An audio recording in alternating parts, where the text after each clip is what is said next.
Hello and welcome. With a lot happening in US political landscape, Harris highlights prosecutor pass, gains more delegates. Advocates say Biden's legacy is Gaza genocide. Hamas and Fatah sign Beijing agreement, ending division. Harris praises Biden's legacy in first speech since race exit and dozens killed as Palestinians flee Israel's Khan Younis offensive. On U.S. 2024 election, Kamala Harris, United States Vice President, has promised to take the fight to Donald Trump as the Democratic Party's presidential nominee, invoking her former career as a prosecutor who took on predators, cheaters and fraudsters, rallying supporters in her first campaign appearance since her boss Joe Biden's exit from the presidential race. On Monday, Harris said she had taken on perpetrators of all kinds while serving as a prosecutor and attorney general in her home state of California. Predators who abused women, fraudsters who ripped off consumers, cheaters who broke the rules of their own gain. So hear me when I say I know Donald Trump's type, Harris told campaign staff in Wilmington, Delaware. Harris, 59, earlier leaned on her record as a prosecutor during her unsuccessful run during the 2020 Democratic primaries, which featured the slogan, Kamala Harris for the people. Since then, Republican presidential nominee Trump has been convicted of falsifying business records, found civilly liable for sexual abusing a magazine columnist, and indicted in 2 criminal cases linked to efforts to overturn the results of the 2020 election. Harris' contentious campaign speech came as she solidified her status as the de facto Democratic nominee amid a wave of endorsements from top party figures including former House of Representatives Speaker Nancy Pelosi, Pennsylvania Governor Josh Shapiro, and Michigan Governor Gretchen Whitman. According to her, campaign donors have also rallied behind Harris, contributing a record $81 million in the 24 hours since she announced her bid for the White House. While Democrats will not formally choose their nominee until their national convention next month, Harris has already won the endorsements for more than the needed number of delegates required to win the nomination. Harris had over 2,500 delegates, well beyond the 1,976 required to clinch the nomination on the first ballot as of Monday night, according to report. In her first public remarks since stepping aside amid worries, about his age and fitness, Biden, 81, called into Harris events to pledge his support for her campaign. While Democrats hope that Harris will energize demoralized voters after weeks of chaos over Biden's faltering candidacy, she faces persistent questions about her electability. The former senator has trailed Trump in most opinion polls, also faring as well or slightly better than Biden, and fought to gain momentum in her 2020 presidential run, dropping out of the race after polling behind Biden, Senator Bernie Sanders, and Senator Elizabeth Warren in her home state. Harris, who will be the first black woman president if elected in November, in her speech cast the election as a choice between the future and the past. Democratic politicians and commentators in the United States have piled praise on President Joe Biden since he dropped out of the 2024 presidential race on Sunday. Representative Maxine Waters called Biden a kind and decent man. Former House Speaker Nancy Pelosi, meanwhile, extolled his vision, values, and leadership.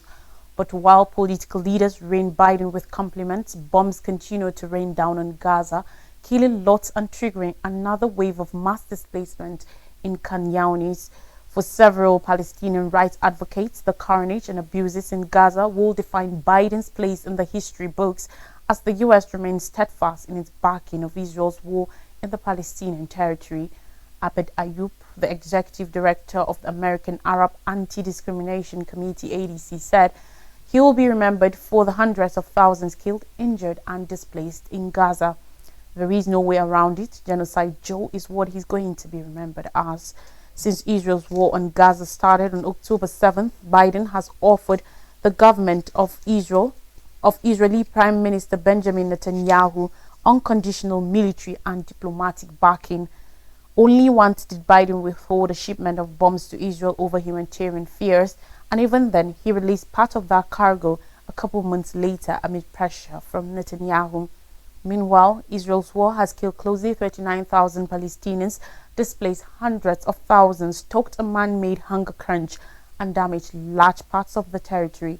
United Nations experts and other observers have cautioned a risk of genocide in Gaza.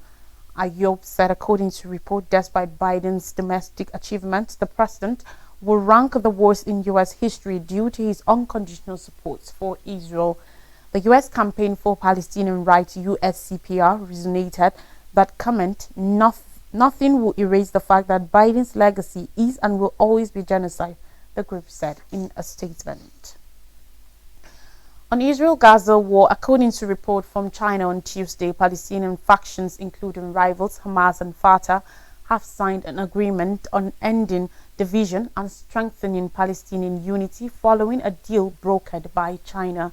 The announcement followed reconciliation talks involving 14 Palestinian factions in Beijing, beginning on Sunday, according to report, which comes as Israel wages war against militant group Hamas in Gaza and as China has sought to take up a role as a peace broker in the conflict. Wang Yi, Chinese foreign minister, said the agreement was dedicated to great reconciliation and unity of all 14 factions. It was unclear from Wang's comments what role Hamas, which is not part of the PLO, will play or what the immediate effects of any agreement will be. The talks were held as the future governance of Palestinian territories remains in question, as Israel's present leadership have promised to eradicate Hamas following the group's October 7 terrorist attack. The Palestine Liberation Organization, PLO, is a coalition of parties that signed a peace treaty with Israel in 1993 and created a new government in the Palestinian Authority, PA. Fatah dominates both the PLO and the PA, the interim Palestinian government that was formed in the Israeli-occupied West Bank after the 1993 agreement known as the Oslo Accords was signed. Hamas does not recognize Israel. There is long history of bitter enmity between Hamas in Gaza and Fatah. The two sides have tried and failed several times to reach an agreement to unite the two separate Palestinian territories under one governance structure, with a 2017 agreement immediately folding in violence. The PA held administrative control over Gaza until 2007, after Hamas won the 2006 legislative elections in the occupied territories and expelled it from the Strip. Since then, Hamas has ruled Gaza and the PA governs parts of the West Bank. Hamas delegation representative Moussa Abu Marzouk at a press conference on Tuesday in Beijing said they had reached an agreement to complete a course of reconciliation while also using the platform in Beijing to defend the group's October 7 terrorist attack on Israel. The agreement comes as Beijing, which has sought to ramp up its influence and relations in the Middle East in recent years, has presented itself as a leading voice for countries across the global south, decrying Israel's war in Gaza and calling for Palestinian statehood. Beijing has not explicitly condemned Hamas for its October 7th attack on Israel. Xi Jinping, Chinese leader, in May decried tremendous sufferings in the Middle East and called for an international peace conference as leaders from Arab nations visit Beijing, even as observers has queried the extent of Beijing's geopolitical clout in a region where the US has long been a dominant power. The agreement was also inked as Israeli Prime Minister Benjamin Netanyahu is in the United States for a highly anticipated visit in which he will meet top US officials and address Congress. Back to US 2024 election, Kamala Harris, the Vice President of the United States, has lauded her boss, President Joe Biden, a day after he dropped out of the presidential race and endorsed her as his successor. Joe Biden's legacy of accomplishment over the last 3 years is unmatched in modern history, Harris said on Monday in her first public appearance since the 81-year-old U.S. leader abruptly announced his withdrawal from the November polls a day earlier. In one term, he has already surpassed the legacy of most presidents who have 2 terms in office, Harris said at a White House event to honor college athletes, where she was filling in for Biden, who is recovering at his home in Rehoboth Beach, Delaware, after testing positive for COVID-19 last week. However, in her statement, Harris did not exactly refer to her new status as the leading Democratic candidate to replace Biden as the party's presidential nominee. Meanwhile, almost all of the prominent Democrats who had been seen as potential challengers to Harris have lined up behind her, including Nancy Pelosi, the former Speaker of the House of Representatives and one of the longest-serving and best-known Democrats. Pelosi, who remains influential since stepping down as Speaker in 2022, played a leading role in persuading Biden to end his campaign amid concerns of his mental acuity and ability to beat Republican Donald Trump or to serve another 4 years. Since 2020, Biden and Harris have been working together. As the U.S. president solidified his lead in that year's election, he vowed he will select a woman as his running mate. The selection of Harris was seen as an effort to appeal to black voters and energize the party's base. Campaign officials and allies have already made hundreds of calls on Harris' behalf, urging delegates to next month's Democratic Party convention to join in nominating her for president in the November 5th election against Trump. The new party nominee will be chosen at the convention in Chicago next month, when over 4,000 party officials and activists will assemble to vote. However, Harris could still face challenges seeking the Democratic nomination in the coming days. According to report, Rebecca Caruthers, vice president of Fair Elections Center, said Harris has a solid record when it comes to winning elections. But some Democrats were worried about Harris' candidacy, in part because of the weight of a long history of racial and gender discrimination in the United States, which has not elected a woman president in its nearly 250-year history. Away from U.S. elections and back to Gaza-Israel war, no less than 70 Palestinians have been killed and over 200 injured in Israel's newest assault on the Khan Yunis area in southern Gaza, as Palestinians fleeing Israeli tank shelling and airstrikes have described the situation as doomsday. Gaza's Ministry of Health, in a statement on Monday, said that due to the Israeli occupations, attacks and massacres in Khan Yunis governorates from the early hours of this morning until now, 70 people have been martyred and over 200 wounded, adding that the dead included women and children. Residents of the densely built-up area of southern Gaza said the tanks advanced for over 2 kilometers, 1.2 miles, into Bani Suhaila on the eastern edge of Khan Yunis, forcing residents to flee under fire.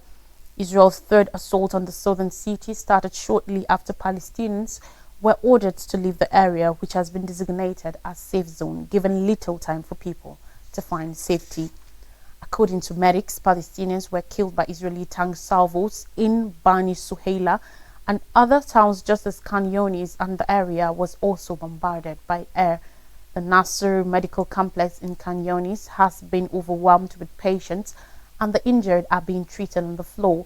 Medics at the medical facility said the situation was out of control. The Israeli military earlier on Monday ordered Palestinians in Al Mawasi, which is located along the Gaza coast between the cities of Khan Yunis and Rafah, to leave. Israel justified its latest operation there, saying Palestinian fighters have been using the area to launch attacks on Israeli forces. In a statement, it urged people to relocate from eastern Khan Yunis to the west of the adjusted humanitarian area of Al Mawasi. However, several Palestinians are hesitant to join the swelling tent camps in Al Mawasi, declared a humanitarian zone in May after a recent attack on the area killed at least 92 people and injured over 300, according to figures from the health ministry. That attack triggered world outrage. On more stories, anti-whaling activists held in Greenland at Japan's request. Paul Watson, veteran environmental activist and anti-whaling campaigner, has been arrested by Greenland police following an international arrest warrant issued by Japan. A 73-year-old Canadian-American citizen, Watson is the former head of Sea Shepherd Conservation Society, whose direct action tactics, including high seas confrontations with whaling vessels, have drawn support from A-list celebrities and have been featured in the reality television series called Whale Wars. Japan, which says eating whale meat is part of its culture, resumed commercial whaling in 2019 and has since modernized its fleet and expanded its catch list drawing condemnation from conservationists who fear for the fate of the large ocean mammals. Greenland's law enforcement agency said in a statement on Monday that the Japanese authorities have issued an international arrest warrant for Paul Watson, which is the reason why the Greenland police were ready to arrest him on arrival in Nuuk. After his apprehension, Watson appeared before a district court to look into a request to detain him pending a decision on his possible extradition to Japan, the statement added.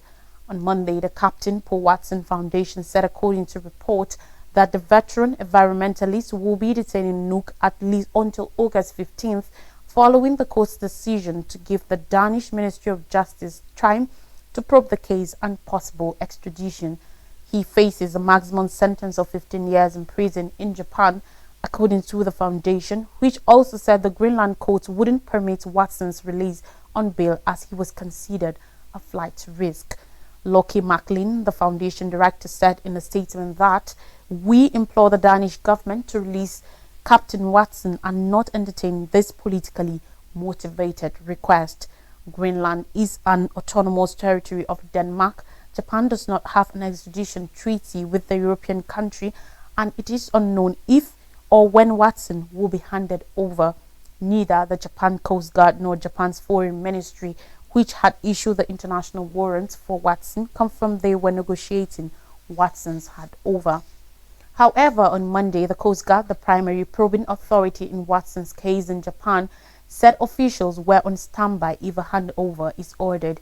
It's not the first time Watson's tactics have brought him head-to-head with authorities.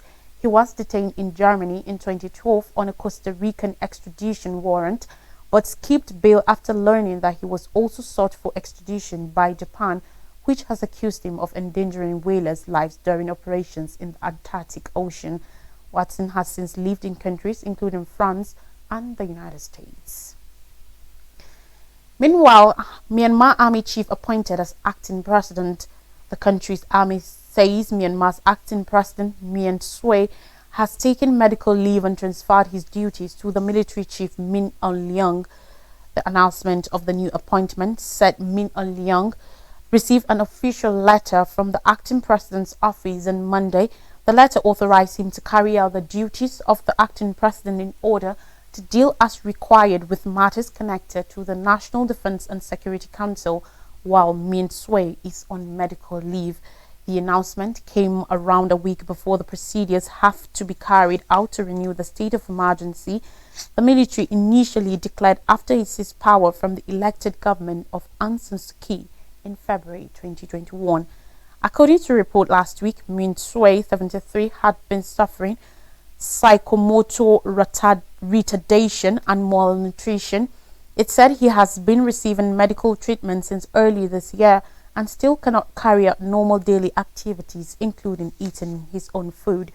Min Aung was the vice president under Suu Kyi's democratically elected government and was later appointed acting president by the military junta.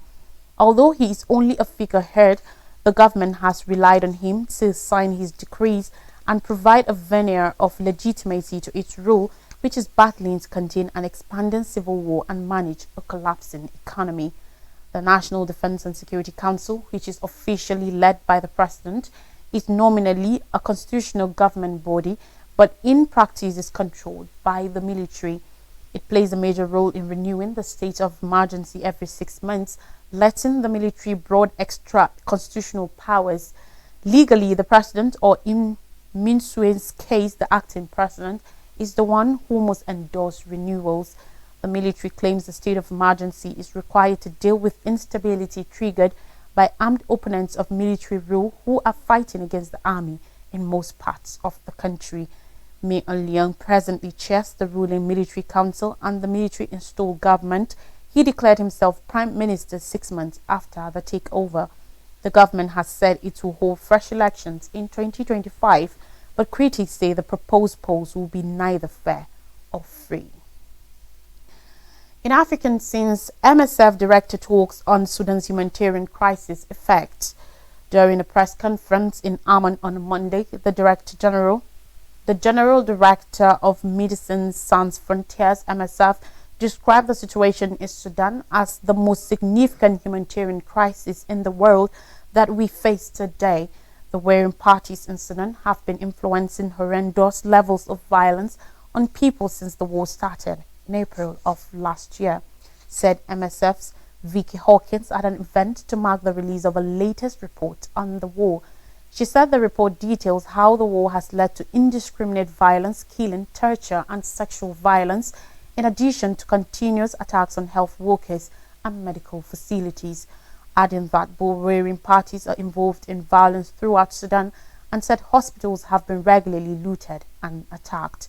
Since May, MSF supported hospitals or premises have been hit by shelling or airstrikes at least 5 times in Omdurman, Khartoum, and El Fasher, leading to the deaths of health workers and patients, including children. Hospitals in which we work in Al Fasher and in Khartoum were also stormed and attacked, she said. Hawkins made an urgent plea to the warring parties to ensure the protection of civilians and humanitarian workers and urged vested partner states and regional bodies to increase pressure on the warring parties in Sudan to abide by their obligations, also calling for a humanitarian aid, saying the current response is nowhere equivalent to the need. Since April of last year, Sudan has been hit by violence when tensions between the country's military, led by General Abdel Fattah Burhan, and the paramilitary rapid support forces, commanded by General Mohamed Hamdan Dagalo, burst into fighting. We'll take a short breather, and when we come back, I'll bring you stories from Nigeria. Please don't go anywhere.